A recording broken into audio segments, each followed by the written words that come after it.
स होची एटा होची उपसर्ग एटा कोन कहले उपसर्ग कहले हला उपसर्ग संख्या होची 22 कहली उपसर्ग संख्या केते 22 की उपसर्ग अछि प्रपरा ऑप्शन अनुभव निष्क्रिय 22 का उपसर्ग हला आ सा धातु ताटा होची कोन ताटे धातु हला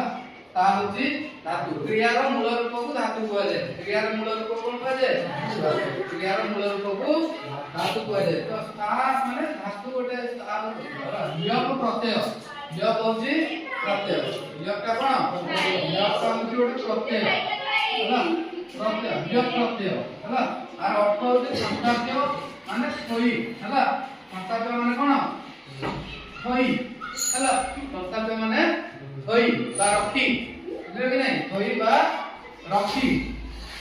हला बुझि पाछो कि ना बुझि पाछो तो हां ठीक तस्य द्रव्य गुण परीक्षण असौ आसीते दक्ष थिले त माने से जीव गले कहिबी केउ जिनिस तार गुण कोन बुझो कि नहीं से जानि पारु थिले के जानि पारु थिले द्वितीय चरक राजवैद्य अमृतकर हां राजवैद्य को नाम कोन थिला अमृतकर बुझि पाछो कि नहीं हां राजवैद्य से नाम की मासे अमृतकर सेटा इसको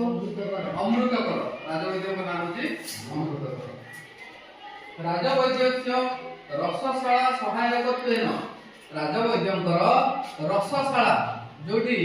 माने औषध तयारी हुए औषध को जोटी कुटी की बाटी की तयारी करा जाए सेटा को रसशाला बोली कहले कोन कहले रसशाला बुझि पाछो हला स्वल्प विद्या कह हातले स्वल्प विद्या कह विकल बुद्धि रो होची अल्प बुद्धि नै कि उपविशद उत्तम कह आत्मान सर्वज्ञ इति मन्यते निजको किए सर्वज्ञ बोली मने करे सब बेले कह परिसति विकल बुद्धि निजको सब बेले कोन ना सर्वज्ञ बोली मने करे बुझि पाछो कि नै से कहे मु सब किछि जानि छी सब किछि मु